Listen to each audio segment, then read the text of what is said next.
around Dodge City and in the territory on west, there's just one way to handle the killers and the spoilers, and that's with the U.S. Marshal and the smell of Gunsmoke.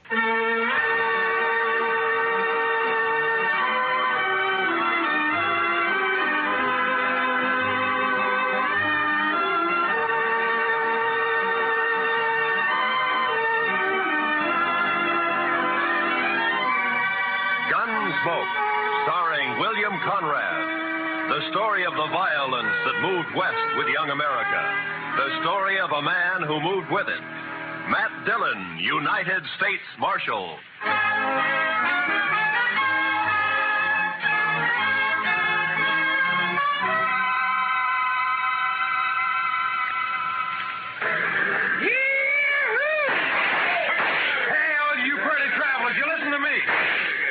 You gotta get welcome to Dodge City proper like. Hey, you there, mister. I said you. You addressing me, sir? I reckon I am. You a preacher? Not exactly. You dress like a preacher. If you'll excuse me. Back up, fancy pants. You ain't no preacher. I figure on making you dance some for the folks. You think you can hoorah me? Dude, I said dance. Dance or the next shot will take off one of your toes. I don't think I'd like that. Doc, no.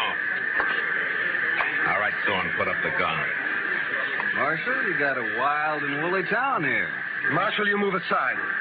I'm going to make this grinning dude kick up his heels for us. I'd say that might be quite a trick, Thorne. Unless he's changed a lot since I last met him. Have you, Doc? Not for the good, Matt. I was afraid. You pasty-faced tenderfoot. I said for you... Shut up, Thorne. He's drunk, Doc. He's dead. You just don't know it yet. I'll take it good if you'd meet me later at my office. All right, Matt. To you. Well, that's sure a lot of talk. Now I'm going to shoot that dude's boot heels. Fire one shot and I'll pistol whip you, Thorne. What's that?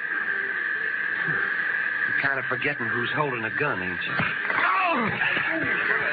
I wasn't forgetting. Oh, my wrist. You broke my wrist. I doubt it. Now let's go to jail. Oh, you can't put me in jail. I'm Thorne Finley. Move. Oh, you wait till I tell Big Jack about this, and I will, too. Do that. He might be grateful to me for saving your neck. You pulled some fool stunts, Thorne, but you've never been closer to dying than just a minute ago.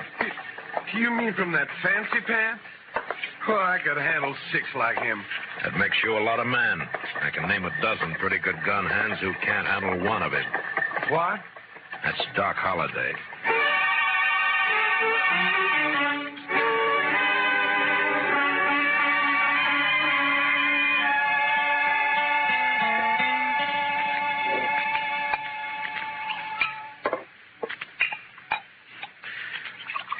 There you are. Salute, Matt. Salute, Doc.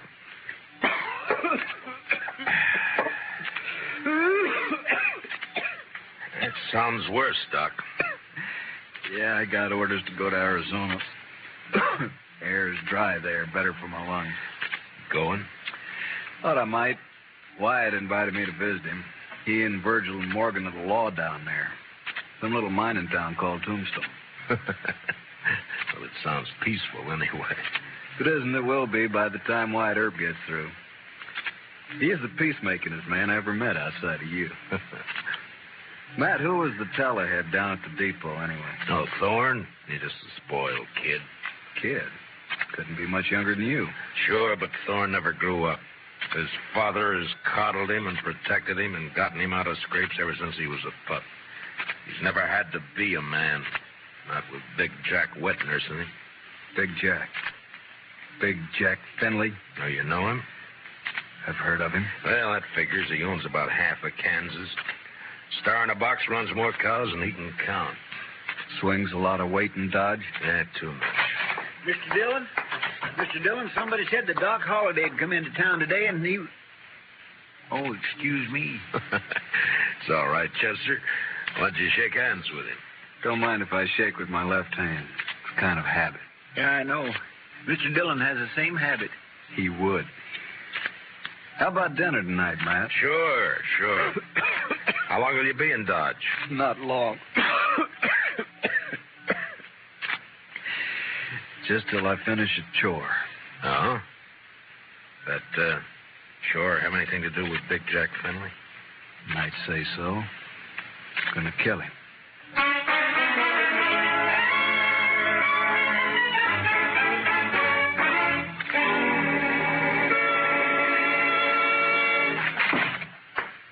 All right, Dillon. Turn him loose. You, forgot to close the door, Mr. Finley. You going to turn my boy loose? Or I'm going to have to do it for you. You got a writ of habeas corpus? Writ? Thorne didn't commit no crime. The charges are drunken, disorderly, disturbing the peace, and attempted assault with a deadly weapon. I was. You still need a writ. But, man, Judd Nathan does what I say, and you know it. Don't you think I can get a writ? I'm sure you can and will. You always do. Then what's the point, Dillon? It's just a lot of useless red tape. It's the law. And close the door on the way out.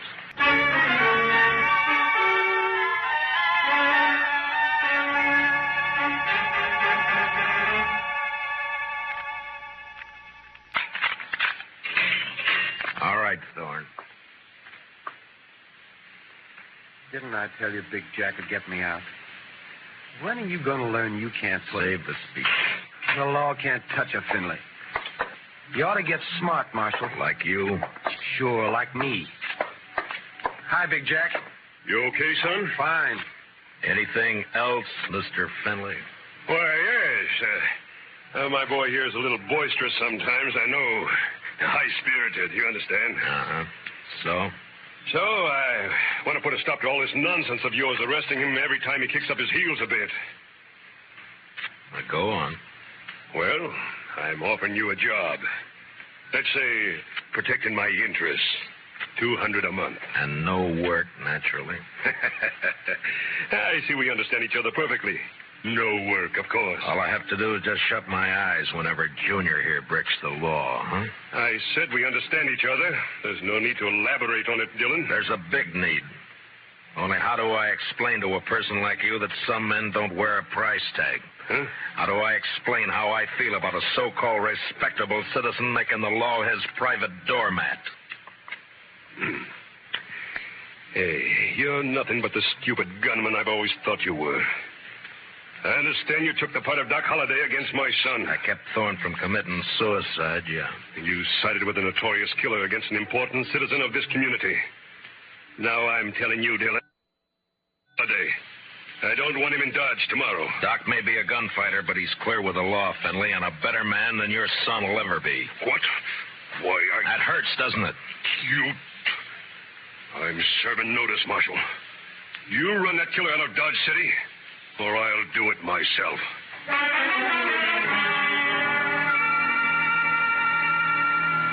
Big Jack Finley, cattleman and self-made king of southern Kansas.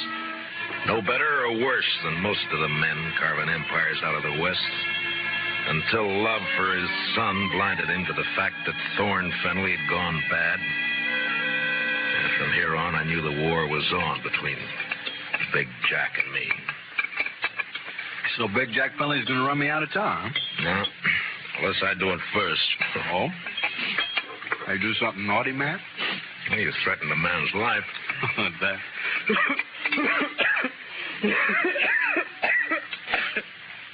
And just between friends, Matt. Anything else, Doc? Not murder. Murder? I can give him an even break. With you, that's still murder. Don't you think you better tell me about it? Mm-hmm. What if I don't tell you? Now, then my job's to warn Finley and try to protect him. You're a tough man to be friends with, Matt. It applies to you, too, doesn't it? Guess maybe it does at that. Didn't realize how I put you on the spot by spouting off my good intentions. Sorry. Forget it. You want to talk to me? All right. Remember a girl named Ruth Davis? Mm-hmm. Died in a riding accident a few months ago. Always wondered if it wasn't suicide. She lost her brother 2 weeks before that. No accident. No suicide. You sure? Sure. You know, Ruth and her brother ran a ranch alone. Mm-hmm. A man started pestering Ruth, and she hated him. Her brother kicked the man off the ranch. This fella dragged Gulch Ruth's brother, made it look like a robbery. You have any proof of this? Yeah. Ruth was afraid to go to the law, so she sent a letter to me. Here, read it yourself. She says the man was Finley and says she expects him to try and shut her up for good. Well, that doesn't mean it's Big Jack. I went to see Ruth's folks. They had her belongings. Among them, I found this. Watch chain. Engraved JF on the clasp. Jack Finley. You see why I've got to kill him, Matt? He forced Ruth's horse over that cliff, sure. But do you still think she died accidental? No. But who's responsible is something for a court to decide. Court? With Finley's money and influence, he wouldn't spend 5 days in jail even if he was convicted, which he wouldn't be. He doesn't own the court. Maybe not, but it's still the most powerful man in the state against a dead girl whose only friend is Doc Holliday. How do you think a judge will decide? Doc, I'm going to ask you a favor. Make it one I can give. I got an idea, but you must let me handle it my way. Give the law a chance. All right, Matt, I can wait. Thank you. Now, I'll keep this letter and chain for a while. All right, but if the law fails, I'll brace Big Jack Finley when he walks out of the courthouse. And you'll be bracing 2 men, Doc. Finley and me.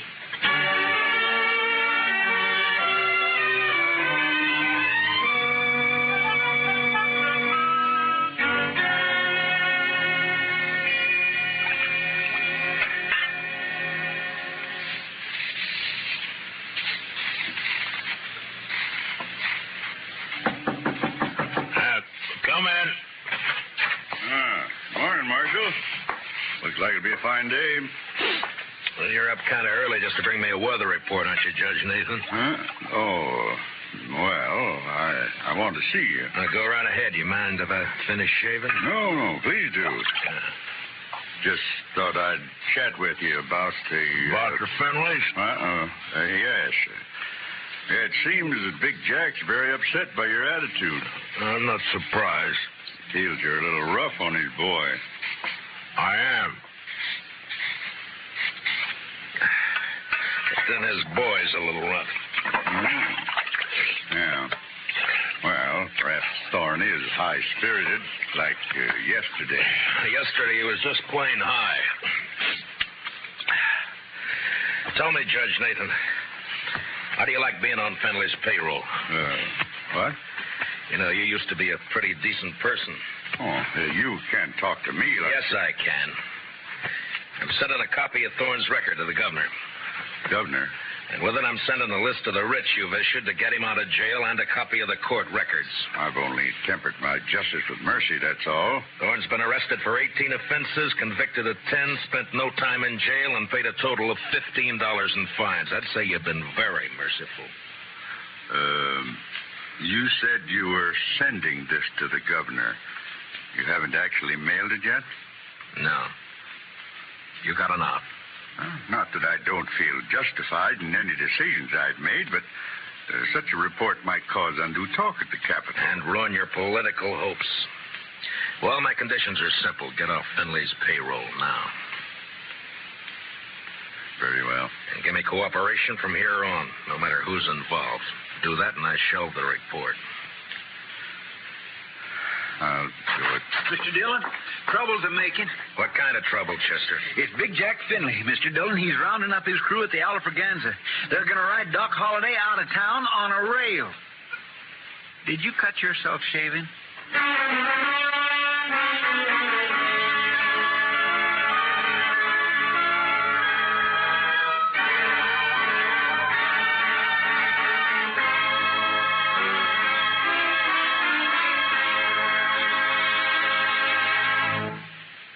We will return for the second act of Gunsmoke in just a moment. But first, don't forget, starting Monday, CBS Radio's tremendous news staff will start bringing you the complete coverage of the Democratic Convention in Chicago.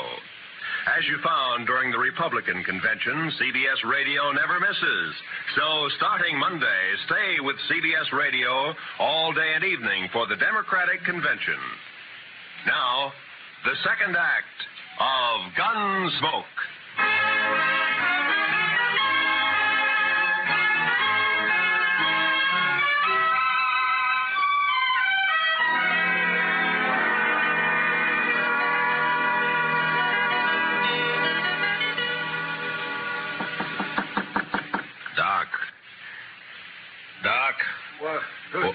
Doc. It's Matt. Oh.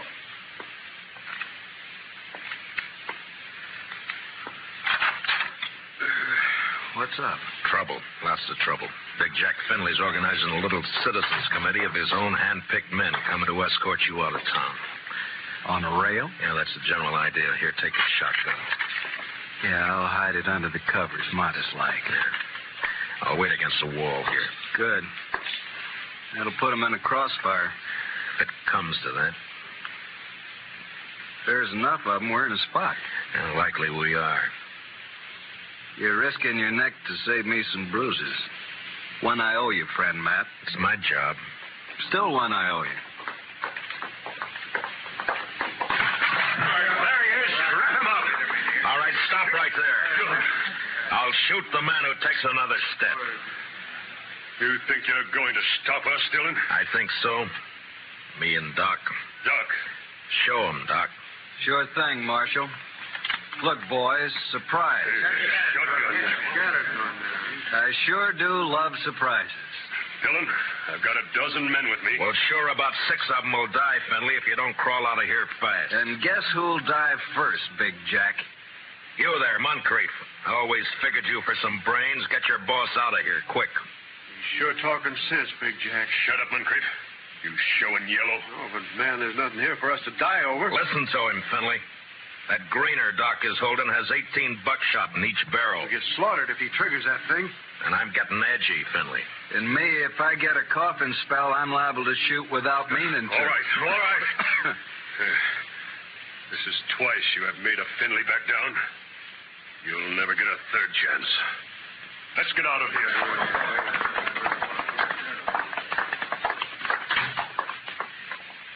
Matt, when you going to arrest him? When I'm ready. Not long. I hope not. Getting impatient to see that man dead.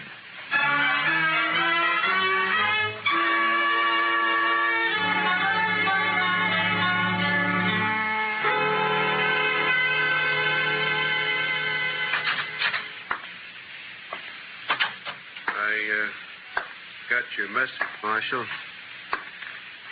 I hope it's important. It is, Moncrief. How long you been foreman for Big Jack? 15, 16 years. You know him pretty well. Would he be the kind to kill a girl? No, of course not. Guess he'd kill a man if he got mad enough, but he wouldn't kill no girl, Marshal. Well, I have proof that he did. A girl and her brother, but it doesn't set right. I'm hoping you can help. What's your proof, Marshal? The letter that names Finley as the man. Ruth Davis wrote it before she died. Ruth Davis. And this watch chain was found with her belongings. It's engraved on the back. I know. I was with Big Jack when he bought this chain in Chicago. It was right after his wife died. Big Jack wear it all the time? You rode the right hunch, Marshal. What? Thorne is your man, just like you figured. He had a yen for the Davis girl, but he kept it quiet. Guess he didn't want it known she throwed him over. But the watch chain... Big Jack gave that to Thorne on his 25th birthday. Whole ranch can testify to that. Good. All right, thank you, Moncrief. You, gonna try and arrest Thorne? Why? If Big Jack believes Thorne killed that girl, it'll break his heart. Broke her neck. If he don't believe it, Then? he'll protect Thorne. And, Marshal, there's not enough lawmen in the state of Kansas to make Big Jack give up his son.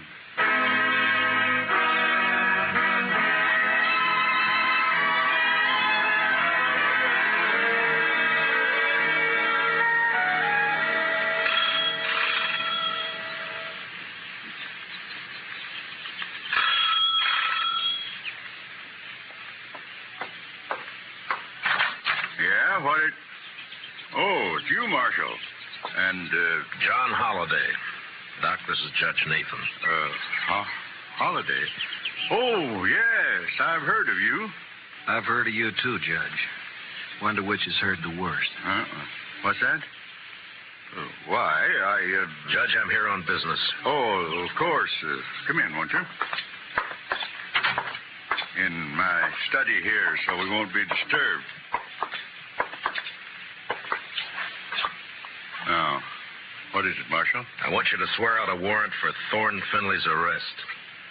Charge, murder.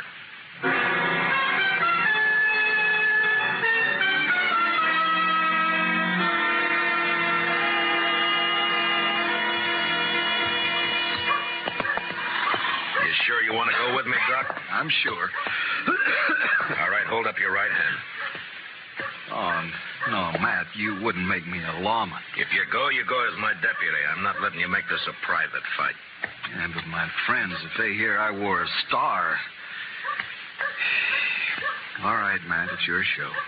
You swear to uphold and enforce the laws of this community, the state of Kansas, and the United States to the best of your ability as deputy marshal, so help you God? All of that? All of that. I swear. Here, pin on this badge. All right, man. You know, I'm feeling this badge is going to cramp my style something terrible.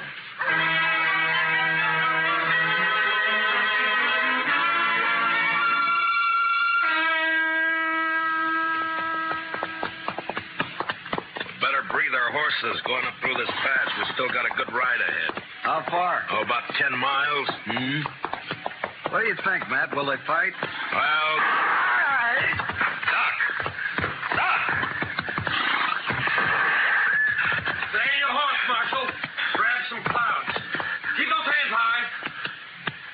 Queen's on the other side of the pass behind you.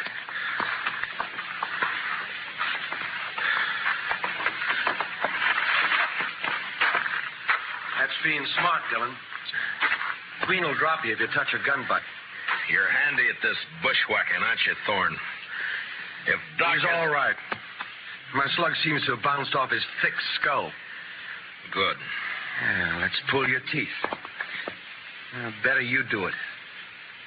With your left hand, reach down and across slow. Pull your gun out with your fingertips and toss it away. Nervous? Just cautious. Or maybe this Queen doesn't exist, huh, Thorne? Queen! Queen's one of Dad's men, but I pay him extra to work for me. Any more questions? I guess not. There's my gun. The rifle next.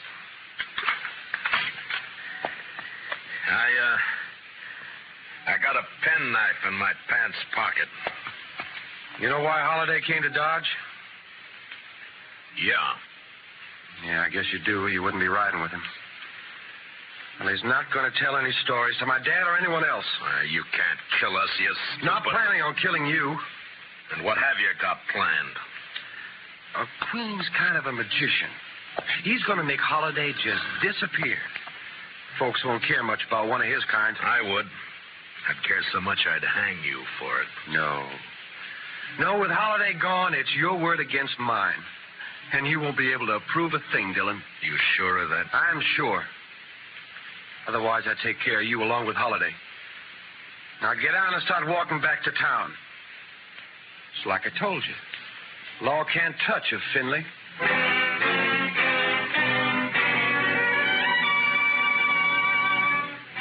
It was no time for heroics, so I walked. When I reached a turn, I cut back through the rocks, but it was too late. They were gone. And with them, the horses, guns, and Doc Holiday. 2 miles up the road, I found my horse turned loose. And with a mind full of cold hate, I raced onto the Star in a box. On the front porch of the ranch house was one of Big Jack's men. Hold it right there. Out of my way, mister. I'm in no mood to shake hands. Where you heading, lawman? You don't hear well.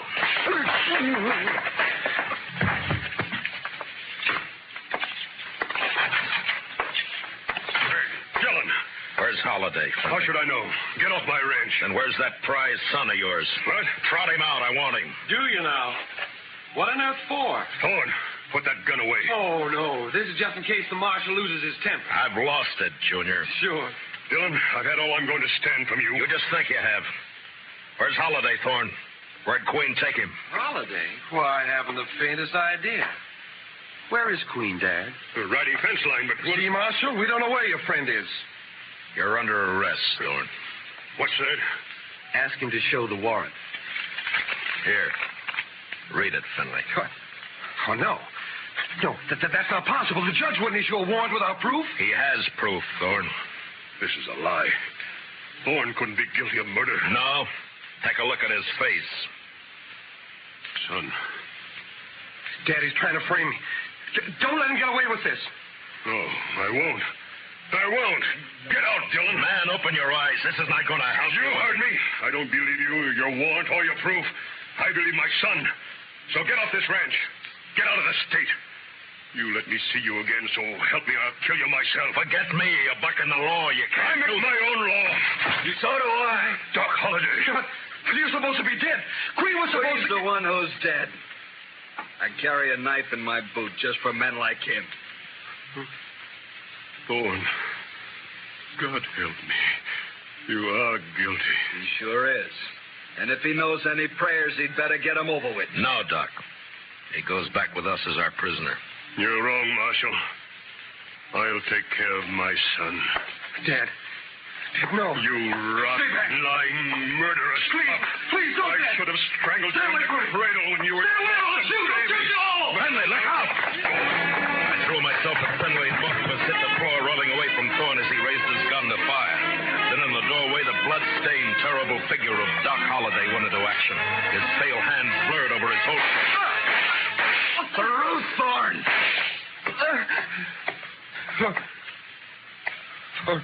Ruth?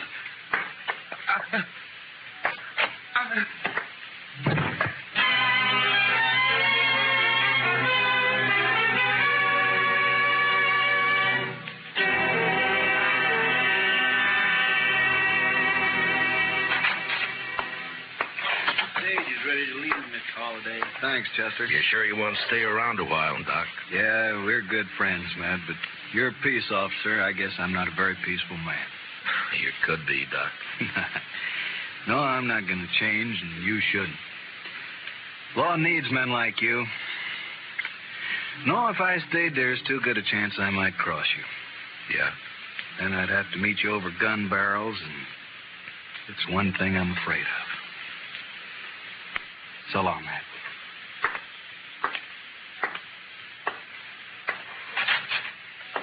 Good luck, Doc. My. I never would have thought Doc Holliday was scared of meeting anyone in a gunfight. You don't understand, Chester. Doc's afraid because he might beat me.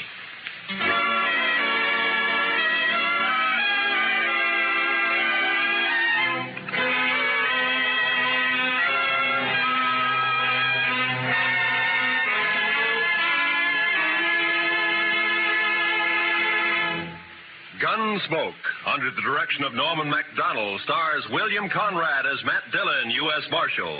Tonight's story was specially written for Gunsmoke by Herb Purdom, with music composed and conducted by Rex Corey. Featured in our cast were Harry Bartell as Doc Holliday, with Lee Millar, Nestor Paiva, Ralph Moody, and Tom Tully. Parley Baer is Chester. Join us again next week as Matt Dillon, U.S. Marshal, fights to bring law and order out of the wild violence of the West in Gunsmoke.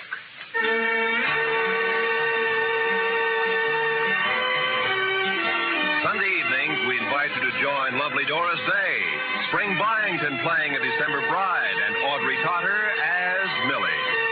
They're here on most of these same CBS radio stations. This is Roy Rowan speaking. This is the CBS Radio Network.